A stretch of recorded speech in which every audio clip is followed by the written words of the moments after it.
Ice, ang Ilog Pasig, ang daming masasaya at malulungkot na mga alamat, na halos lahat ay alam ko. Ngunit maaari ko lamang ikwento ang masasaya at gustong kalimutan ang malulungkot. Mukhang meron kang nais ipaiwatig sa salitang malungkot, Kapitan. Ano ba ang nangyari? Matalas ang iyong padinig. Sa totoo lang, nang marinig ko ang pangalan ng ilog, naalala ko ang kwento ni Juan at gusto mo Ibarra. Ibarra, parang narinig ko na ang pangalan na iyan. Ano ba ang nangyari sa kanya? Alam niyo ba? Senyor Simon, ikay namumutla. Itong paglalakbay na ito ay medyo mahirap sa katulad mo. Ayos lang ko, Padre Florentino. Huwag na natin pag-usapan ang hirap ng paglalakbay. Pakinggan na natin ang kwento ni Ibarra.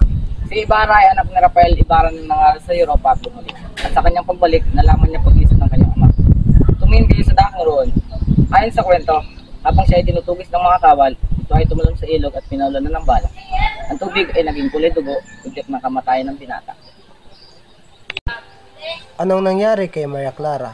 Nagpakasal ba siya kay Linares? Lumipas ang 13 taon, ayon lamang sa alam ko, hanggang sa namatay si Ibarra sa ilog na ito. Maaari kong tapusin ang kwento. Kaibigan ko nagampun sa kanya, kaya sa kanya ko nalaman ang buong kwento. Kay ganda ng kwentong pag-ibig, ngunit nasaan na siya ngayon? Ay nako, kay bagal ng takbo ng kubyerta. Mababaw siguro ang ilog. Kung sa bagay, wala namang matinong ilog dito sa Pilipinas. Gaya ng sinasabi mo, hindi mo ko hahayaang magpakasal kay Linares sapagkat hindi ko siya mahal at hindi ko siya mamahalin. Maria Clara, gusto kong magpakasal ka kay Nilares para sa iyong kinabukasan. Padre Damaso, kaya namin nagpasan lahat ng pagsubok ni Ibarra basta't magkasama kami. Postang.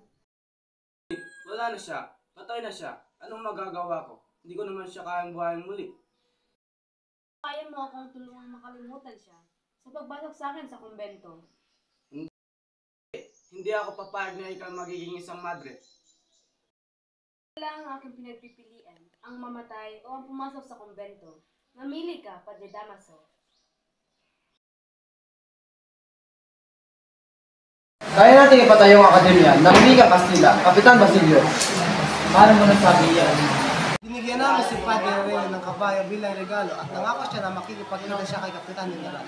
At ang mayaman na si Makara ay ginanok na kanyang lumang bahay. Hindi ko labis maintindihan. Bakit ninyo pinipilit ang Akademya ng Wikang Kastila sa panahon ko ay pinag-aralan ang Latin at hindi Wikang Kastila? Basilio talaga, makaluma, hindi pinapangalagaan ang relasyon. Ganyan naman lahat ng may edad. Anong sabi ng iyong tiyong si Padre Florentino tungkol sa inyo ni Paulita? Kahit naman siya, sa totoo lang, palagi naman niya ako sinasabihan tungkol sa kasal. Ang hindi lang magandang masasabi kay Paulita ay ang kanyang tiya na si Doña Victorina. Oo nga, talaga ba nanais mo hanapin ang kanyang asawa? Oo, kung hindi maaari mawala ang aking pinakamamahal. Pero sa totoo lang, sa kontribusyo ay kasama ng tutalo ng aking tiya.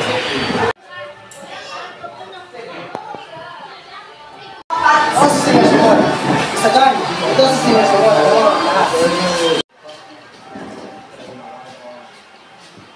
Huwag sana magsugat ang inyong dahil bilang isaganin. Pero, totoo ba napakahirap ng inyong probinsya? Hindi man lang makabili ng kalahas sa akin? Hindi kami nabili ng bagay na hindi kailangan sa bahay. Ayun ang dahilan kung bakit hindi kami nabili. Dapat tayong uminom ng alak para sa pag-unlad ng inyong probinsya. Salamat, senyor. Ngunit hindi ako uminom ng alak.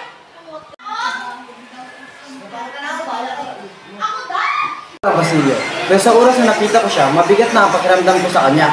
Ayaw mo ba sa kanya? Ay, ano yan? Lumayo sa kanya. Isa siyang malakas sa tao at ang kanang kamay ng general. Talaga? Oo, yun ang sinasabi ng kanyang mga kaibigan at kanyang mga kaaway. Nakita niya si Kapitan Tiago? Oo, si Kapitan Tiago kasama niya sa pagdating niya dito. Kaya ngayon, pinaghihinalaan na siya.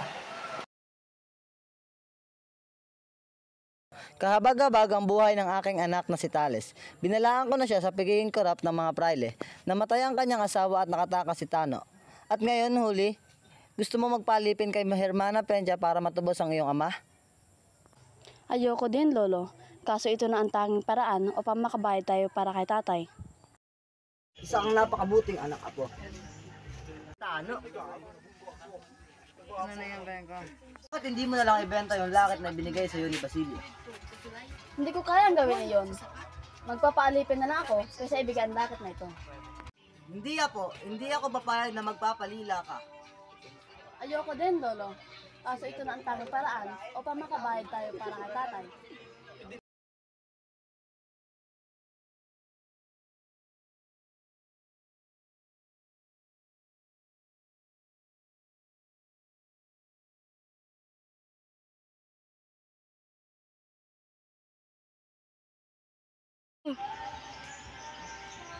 Diyan ka lang sa kinakatayan mo kung ayaw mo mamatay. Kung naalala mo ko, nakita na tayo dito sa lugar na ito noon. Aba? Dito, kilala mo ako? Lahat ng tao naniniwala na patay ka na, Crisostomo Ibarra. Ang iyong natuklasan ngayon, Basilio, ay dapat maging lihim na lang ang dapat na makaalam. Kung hindi maaaring ikamatay mo, ikamatay ko. Ang iyong lima hindi malalaman ng iba. Si Senyor Simon, anong ginagawa niyo dito? Napaka-imposible, pero baka totoo. Wala kong balag ipagkamulo ka, Senyor. Ang iyong lima hindi malalaman ng iba. Inaasahan ko sasabihin mo yan, dahil pares tayong tutol sa lipunan. Ang iyong ina na baliw dahil sa kasagaman ng Espanya at ang iyong kapatid na pinatay. Umalis ako sa bayan ko upang magiganti at magpayaman.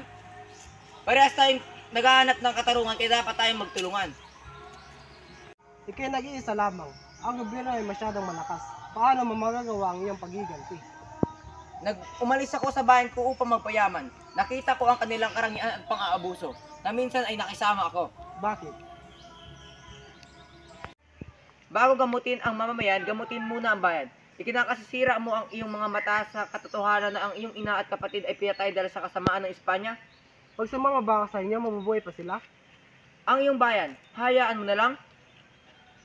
Dahil ang mga taong nasasaktan at naaabuso ay magiging kasamahan sa araw ng paghuhukom. Sa pagdating ng araw, maaasahan ko ba ang iyong tulong? Isang pribilehiyo yon, ngunit kinakailangan kong tanggihan. Nais ko lamang pong maging mga gamot at iyon ang nais kong gampanan. Bago gamutin ang mamamayan, gamutin muna ang bayan. Kinakasira... Ikaw ang dahilan kung bakit ako nag-aral na mabuti. Naniniwala ako na sa katarungan ay ang ating bayan ay makakawala. Ang katarungan ay makakamit sa maduguan na labanan. Tayo ay magkaiba ng pananaw, Senyor. Ika'y may karapatan sa sarili pagdesisyon, Basilio. Hindi na kita aakitin na intindihin ang aking sinasabi. Pero kung magbago iyong pag-iisip, ikaw ay pumunta lamang sa aking tahanan. Anong nangyari sa kanya? Bakit siya napipi?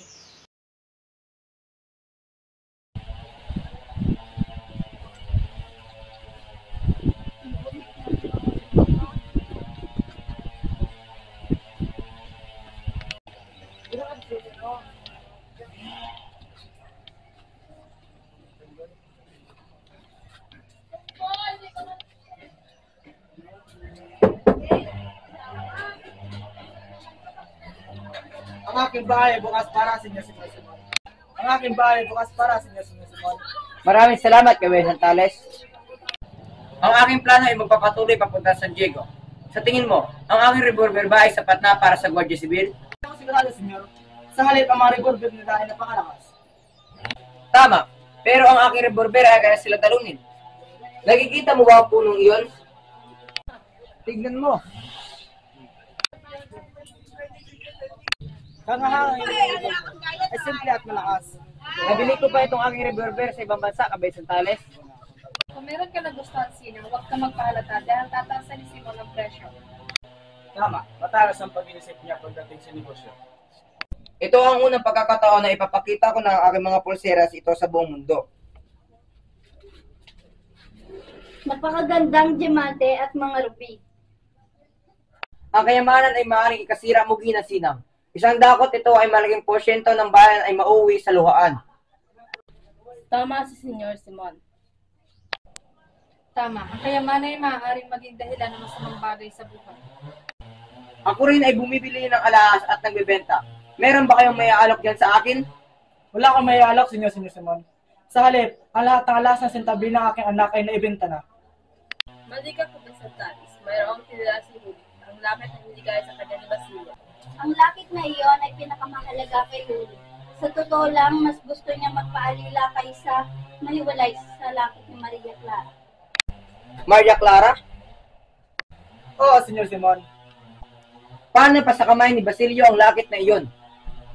Ang kwento ay binigay ni Clara sa tao may kitom dahil sa awa at yung taong yung ginamot ni Basilio at ginamit sa lakit o papambayad niya. Kabesa Tales, hindi ko pa nakikita ang lakit na iyon. Ngunit gusto ko na siyang bilhin sa halagang 500 piso. 500? Kinakailangan ko munang kausapin ang aking anak, Senyor Simon. Babalik ako dito bago dumilim. Nasaan na ang aking revolver? Ha? Ano itong sulat galing kay Kabesang Tales?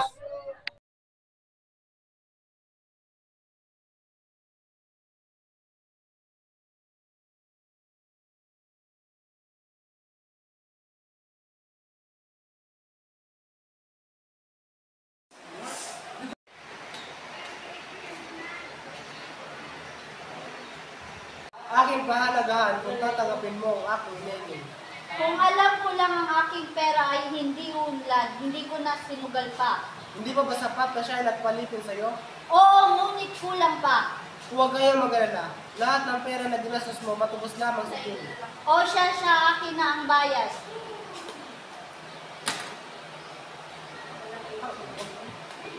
Pantubos mo kayo. Ay, huli. Sige. May nagtubo sa iyo. Malaga ka na.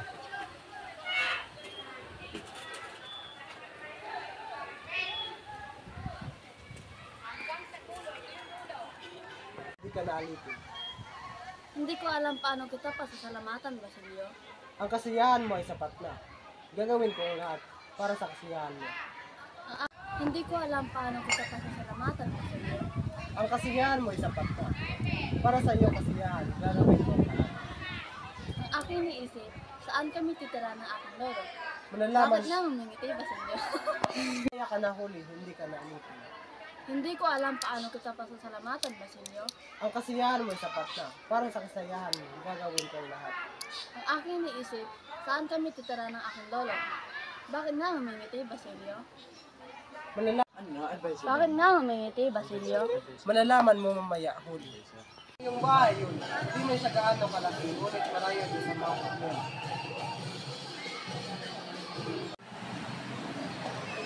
Ito na, huli. Basilio, salamat sa lahat ng ito. Dapat ko na makita si Lolo ngayon din. Lolo, meron pong nagpakita ng mabuting loob sa atin.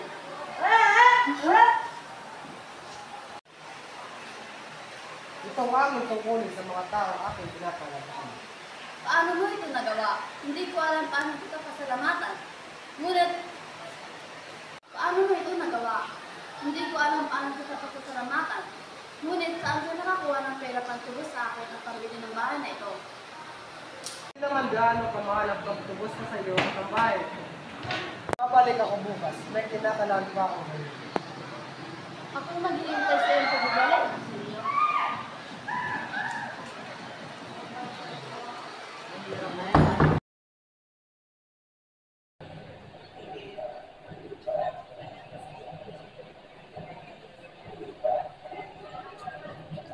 Makalagplasan ng plano tungkol sa paaralan. Masyadong mahapang proseso yun.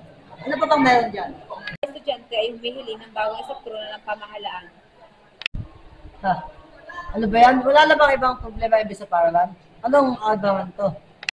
Ngunit, Kapitan, ang mga estudyante ay naghahangad ng akademya ng wikang Kastila. Akademya ng Wikang Kastila? Ano pumasok sa isip nila at naisipan nila yon?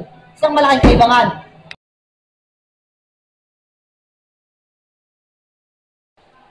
Suportahan, ang iyong iniisip ay mali. Dapat na hindi ito mapagbigyan dahil kung ang mga Indio ay nakakaintindi ng wikang Kastila, palagi nila tayong tututulan. So yung sinabi, naniniwala ako na pag-aralan nila ang Sa Wikang aking Kastila pananaw, para sa kanilang mas maganda kung susuportahan na lang natin ang ideyang ito. Kung ako ang tatanungin, baka hinala ang panukalang yan. Tama, magkaroon lamang ng tahimik na pag-aalsa gamit ang papel at lapis.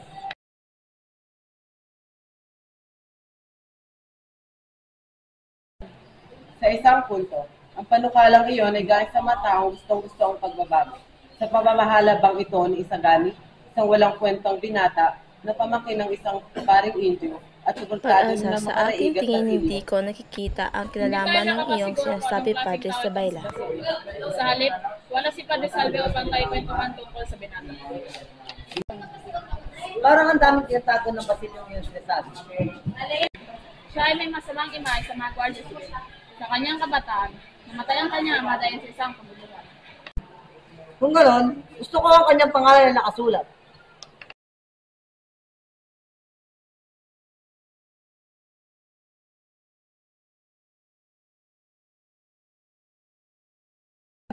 Ang mga Indio ay walang karapatang matuto ng wikang Kastila. Ang dapat lang nilang matutunan ay kung paano mag-Bible quiz at sundin ang ating utos. Kapitan General, paumanin sa aking pabanggit sa panukalang ito, ang mga taong kasangkot sa panukalang ito ay Hindi ba kauna-aina totoo dapat na nila ang gawin wikang ang Kastila? kanilang Sila ay hininga. magiging kalaban ng Diyos at ng Espanya. Hindi ko tingin ko ano tutunan nila ang wika. Bakit? Hayaan na lang natin na si Dr. Studio ang mag-ayos sa usaping ito. Ngunit bakit? Dahil dyan, bakit ang ating dapat sila pag-uusapan ay ipagkait ng magbubukas kaalaman? lamang. Kapitan General, dumating ang dalaga si Julie at na magkakaawang patalayain ng kanyang lolo mula sa pagkakakulong. Hindi ba pwedeng kumain at tumupo na lang ng walang inisip na problema? Ang mahirap sulbahin yan at 3 beses nang pabalik-balik dito. Bueno, halayain ang matanda ngayon din. At siguraduhin na walang magsasabi na wala tayong puso. Nasaan si Makarani? Ano ang nagpapatagal sa kanya? Magsiyahan tayo mga kaibigan. Tayo ay nagtagumpay. Anong ibig mo sabihin? Nagkita kami kanina ni Padre Rene at sabi niya sa akin na ang ating panukala ay pinag-usapan ng may isang linggo na kasama si Padre Camora, Padre Sibayla at ang mga lahat. Pinutol ni Kapitan General ang usapin, ngunit inangan si Padre Rene ang usapin tungkol sa edukasyon at doon natin malalaman ang kulsa. Ayon sa sinabi nila sa bongsayan ni Padre Rene, ngayon, kaya niyang paandarin ang usapin at si Don Custodio nandun na inatasang magbigay ng pasya. Si Ginoong Pasta ay isang abogado. Kaya niyang hikayat si Don Custodio at isa siyang Indio at matalik na kaibigan ng aking tiyo. Hindi ba matagal yun? Go. Sa iyong sinabi, nasa kanyang palad ang solusyon sa problema. Ako na nga alam. Kung hindi ko mahikayat si Don Custodio, sa mabuting pamamaraan, gagamitin natin ang ating mananayo na si Pepay. Tama na kay Don Custodio at siya'y nangako sa atin na may gagawin siya sa buwan na ito. Magsiyahan mga kaibigan, tayo ay nagtagumpay. Anong ibig mo sabihin? Nagkita kami kanina ni Padre Rene at sabi niya sa akin ng ating panukala ay pinag-usapan ng may isang linggo na kasama si Padre Camora, Padre Sibayla at ang mga lahat. Gaano ang kasigurado na tagapin niya ang ating ino?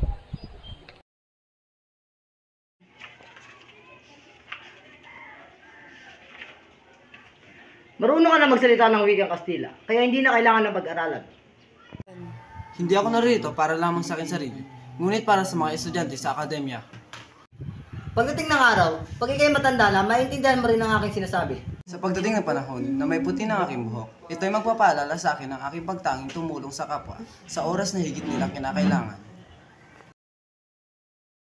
Makaraming bayarin, ngunit kaunti ang bumabayad. Kaya, kailangan ko ng pera. Akala ko babayaran mo ako ng 7,000 na iyong inutang. Babawasan ko ang 7,000. Magiging 7,000 na lang. Ayokong malugi ang iyong negosyo dahil sa akin. Salamat.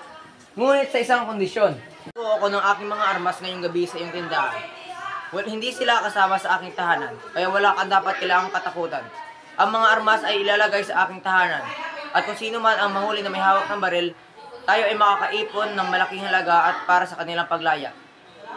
Kailan magsisimula palabas? Ako'y naiinit na, gayon din ang iba pang nasa bulwagang ito. Pasensya na, ang kailangan nating pairalin sa gani, hinihintay pa ang pagdating ng Kapitan General.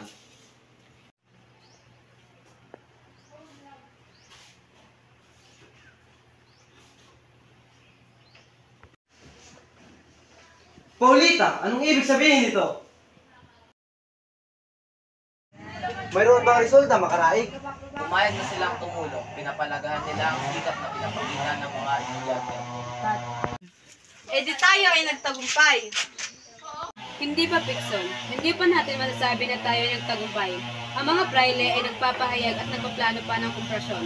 makatutulong lang tayo sa pagtatakbo ng akademya sa paglalaganap ng pondo na ibibigay sa kung personal pili.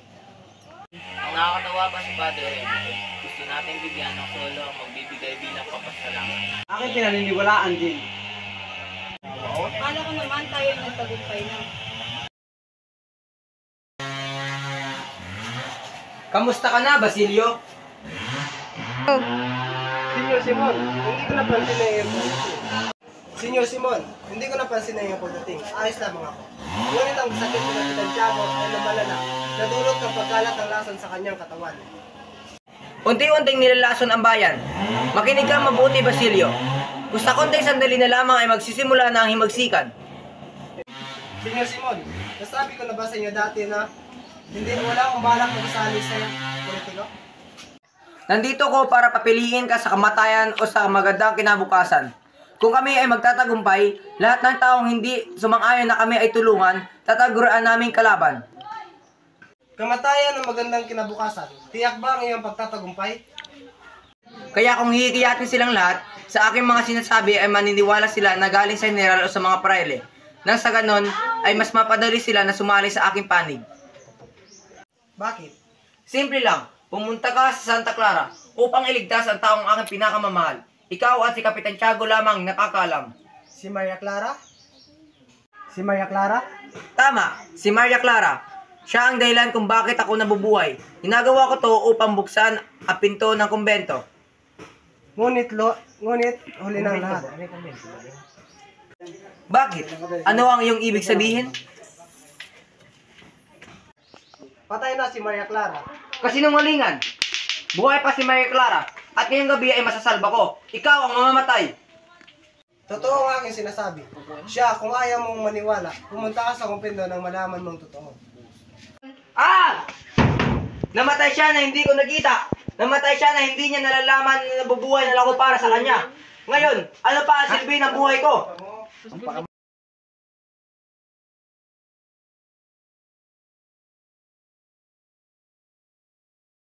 Anong nangyayari dito? Sa gabi may nakitang pastil at nagkaroon ng kaguluhan dahil walang pasok sa isang linggo. Juanito, anong nangyayari dito? Bakit ako ang tinatanong mo? Wala akong kinalaman. Alam mo ba kung sino nakadikit nagpaskil na yan? Wala akong kinalaman. At bakit natin iimbestigan ang panganib na iyan?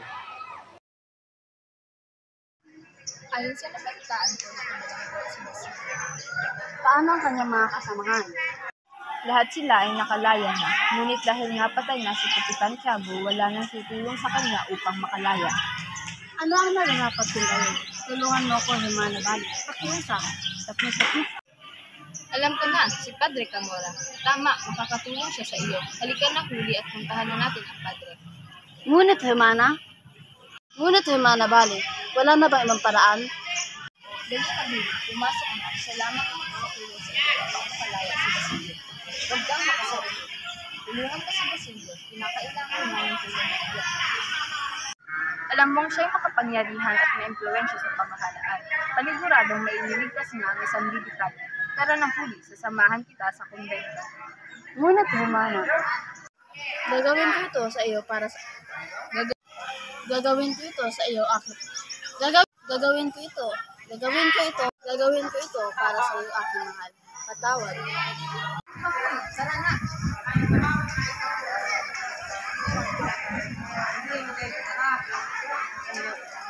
Makasalanan! Naman ni Juanito, at kay Malas naman ni Isagan.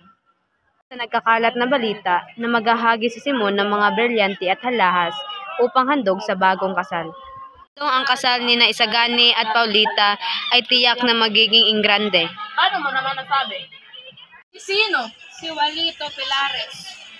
Nayang humiga sa malambot na kama imbis na magtiis sa matigas na manito. Ano naman hindi mo kilala si Paulita Gomez na ang kasal. Talaga? Kala ko ba ang mapapangasawa niya ay si Isagani? Paulita, mahal kita. Mahal na mahal kita. At mababaliw ako kapag wala Paulita, totoo ba? Mahal ko. Sagutin mo ako. Totoo ba ang mga bali-balitang ikaw ikakasal mo sa iba? Paulita, mahal kita. Mahal na mahal kita. Mababaliw ako pag nawala ka. Ayoko pa ito ng pagkaudot ng aking kasal kay Juanito. Sana ito nang huli nating pagkikita. Paalam na. Maging maligaya ka sana.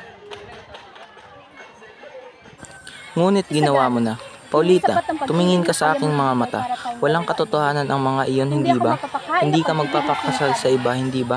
Tayo ang magpapakasal sa tamang panahon, hindi ba? Pagpatuloy mo na lamang ang pangarap mo para dyan sa iyong lalawigan. Hindi, mahal ko. Sabihin mo nagbibiro ka lang. Hindi, Isigani. Ikaw ang makinig sa akin. Intindihin mo naman ako. Ang nais ko lang ay ang ikabubuti ko. Hindi mo sa akin mabibigay ang buhay na akin nakagisnan. Hindi mo iyon kaya. Kapag pipiliin kita ay hindi ko alam kung saan ako pupulutin. Wala akong magandang kinabukasan sa piling mo. Hindi, Paulita, hindi ako papayag. Makinig ka sa akin. Akala ko ba'y sa akin ka masaya? Nasabi mo pa nga Isagani, ayoko na. Hindi na kita mahal. Nakakapagod kang mahalin. Magpapakasal ako kay Juanito dahil iyon ang makabubuti para sa akin. Mabibigyan niya lahat ng kailangan ko. Patawad, Isagani. Tama na. Maghiwalay na tayo. Tingin ka sa aking mga mata. Walang katotohanan ng mga iyon, hindi ba? Hindi ka magpapakasal sa iba, hindi ba? Tayo ang magpapakasal sa tamang panahon, hindi ba? Ngunit ginawa mo na, Paulita. Totoo ba? Mahal ko, sagutin mo ako. Totoo ba mga bali-balita ikay kakasal na? At kay Juanito pa talaga? Isagani, patawarin mo ako. Hindi ko nais nasaktan ka. Sabihin mo sa akin, mahal, paano ko magagawang maging masaya kung ikaw mismo na kasiyahan ko ay mawawala? Kailangan pa ba ng bagong kasal ang liwanag? Siguro naman, hindi sila habang buhay na nasa dilim. Kailangan ko nang umalis. Meron pa akong pupuntang mahalagang pulong ng mamayang gabi. Maganda siguro siya sa Senior Simon. Maganda siguro siya, Senior Simon. Kung ang nasa isip mo ay yung... Maganda siguro siya, Senior Simon. Kung ay... Maganda siguro siya, Senior Simon. Maganda siguro siya, Senior Simon. Kung sinasabi mo ay nasa isip mo, nagkakamali ka. Hindi ako tutulong para sa tawag ng pag-ibig. Hindi ka maaaring pumasok ng walang imbitasyon. Ano ang nangyayari dito? Wala po, Ginoo. Ano ang nangyayari dito? Wala naman po, Senyor Simon. Sa eskulta, dali! Siya at makalis na ang lampara ay malapit na sumabog. Sagani, bakit ka narito? Gusto ko lang masilayan ang huling pagkakataon ng aking minahal. Dahil bukas ay iba na siya. Oras, kailangan mo nang umalis. Bakit? Anong meron? Bakit ka namumutla, Basilio? Kamatayan? Ang puso ko'y matagal nang patay. Simula na ako'y iwan ng taong aking pinakamamahal. Hihintay ang kamatayan sa bahay na iyon. Anong ibig sabihin mo, Basilio? Para makalaya sa kamay ng manulupit, kailangan sila masagpo. Alam po ang handog ni Senyor Simon ang magiging dahilan ng malawak ang pagsabog sa tahanan kung saan naroon ang tingin. Hindi maaari iyan. Ang mangyayari sa kanya, alam pa rin na sasabog na anumang oras, kaya halika na at umalis.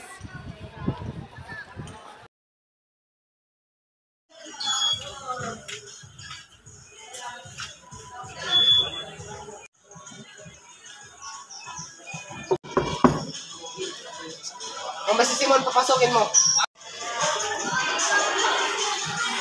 Stop! Stop!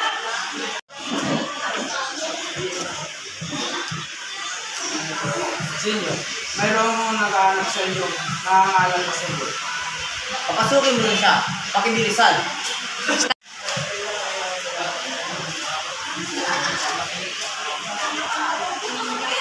Hindi ko alam kung bakit ako ganito pinapakasahan. Ngayon, nandito na ako upang mag-ganti. Ayan ba ang dahilan kung bakit ka naririto? Oo. Oo, Senyor. Una sa lahat, nais ko lamang magpasalamat sa inyo sa pagpapalaya sa akin. Ngayon, tutulong na ako sa pag-ganti. Katarungan, na sa atin ay hindi ko lang sisimulan ng magsikap. Akala ko kasi naabandon na. Ngayon, wala na ang taong aking mamahalin. Wala nang mahalaga na iba. Lampara, iyan ang plano mo? Anong gagawin niyan? Malalaman mo mamaya-maya. Tama, ito ang gamitin natin na armas. Ng tao ay magsama-sama. Gamit itong lampara, sasabog sila at mamamatay silang lahat. Kailan? Tungkol sa anong sama-sama? Ang mapang ito ay nandoon sa handaan. Bawat galaw ng lampara, mas magiling na masunog ang mga Sunod lang. magiling na masusunog ay tatama sa nitrosilin kasama ang buong kwarto. Ang mapang ito ay nandoon sa handaan. Bawat galaw ng lampara ay mas magiging sa abog kasama ang nitrosilin at ang buong kwarto. Kasi pakalat-kalat ang pulburang nandoon. Kailangan na ang tulong. Sa pagsabog ng lampara, iyon ang sinyalis sa pag-atake nila Cabeza tayo na sa bundok ng Santa Mesa. Makakapasok sila sa bayan at magkakaroon ng kaguluhan. Lahat ng tao ay hindi walang kinalaman na puputukan ng barel. Oo, lahat. Bawal ang duwag sa atin. Ngayon, bawal ang duwag. Pinapalagaan. At kung ano masasabi ng mundo sa pupulong ito? Ang mundo ay papalakpakan tayo. Ang mga Europeo ay pupurihin tayo. Dahil sa halip ang resulta na lamang ang titignan, wala sa pamaraan. Kaya nasasabi ng mundo. Wala namang ginawang mabuti ang mundo. Ang kapatid at ang ina, kasisahan ay namatay dahil sa kawalan ng Panginoon. Iyan ako sa iyong mga sinasabi, Basilio. Ngayong gabing 10, magkita tayo sa Santa Antique kung gusto mong mabuhay. Sa pagpatak ng 10 oras, siguraduhin mo na malayo ka na sa Santa Antique kung gusto mong mabuhay. Ako si Kabisang Tales, kilala bilang kilabot ng Luzon. Ang niloko lamang ni Simon. Sa panahon na mahuli ko siya, pagbabayaran niya ang nangyari sa ating mga kasamahan. Kasinungalingan yan, Ginoong Tales. Hindi yan totoo. Niloloko lamang tayo ni Simon.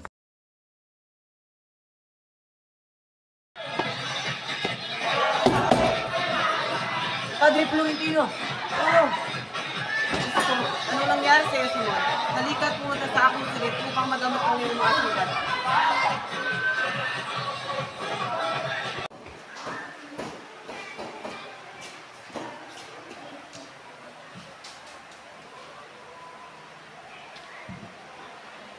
Maraming salamat, Padre Florentino. Ngunit huli na ang lahat. Hindi pa huli ang lahat. Hindi ko alam kung paano kita papasalamatan, Padre Florentino. Sarado yung... Gago. Sulat para kay Padre Florentino.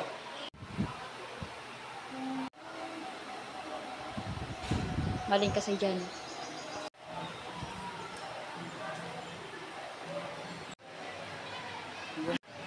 Pero... Akala ko natutulog ka, Senyor Simon. Kamusta ang iyong pakiramdam? Akala ko natutulog ka, Senyor Simon. Kamusta ang iyong pakiramdam? Ano ang sulat na iyan? Ito, isang telegrama. Ano ang nilalaman? Ayon dito, ikaw ay dadapin sa paglubog ng araw. Ako ay nauuhaw. Sandali lamang. Masiro ka sa mga bote. Mga bote. Saysay ang lahat. Mabuti pang wakasan ko na ang sarili kong buhay. Mahabagin, anong nagawa niyo, Senyor? Nakaramdam ako ng sakit. Ngunit hindi na ako tatagal. Ako ay uminom ng alak, ay buroy. Ako ay nakaramdam ng malubhang sakit. Ngunit hindi na ako tatagal. Uminom ako ng lason upang mawala ang aking iniisip at ang mga sakit. Alam ng Diyos na lahat tayo nagkakamali. Senyor Simon, ikay kanyang pinatawad. Pinakita niya sa iyo ang kanyang kalakasan. Tinalo niya ang iyong balak at pinarusahan ka niya, ngunit hindi ka niya inatulan. Tanggap ko ang iyong mga paliwanag. Ngunit bakit hindi niya pinarusahan ang mga taong? Tanggap ko ang iyong mga paliwanag.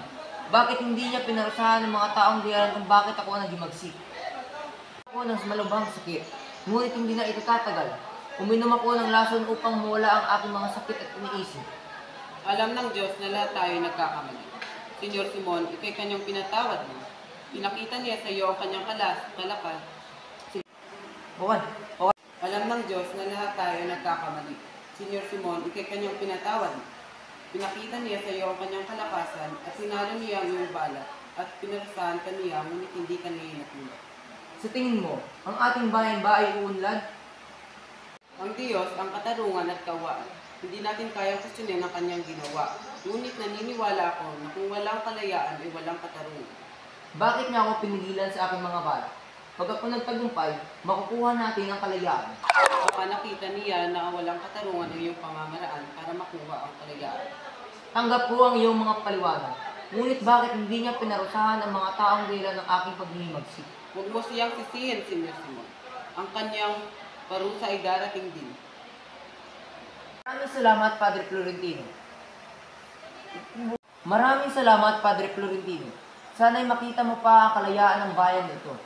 Nagbibigay kasi yan sa akin na mayroong taong tulad. Bihira na lamang magkaroon ng taong tulad.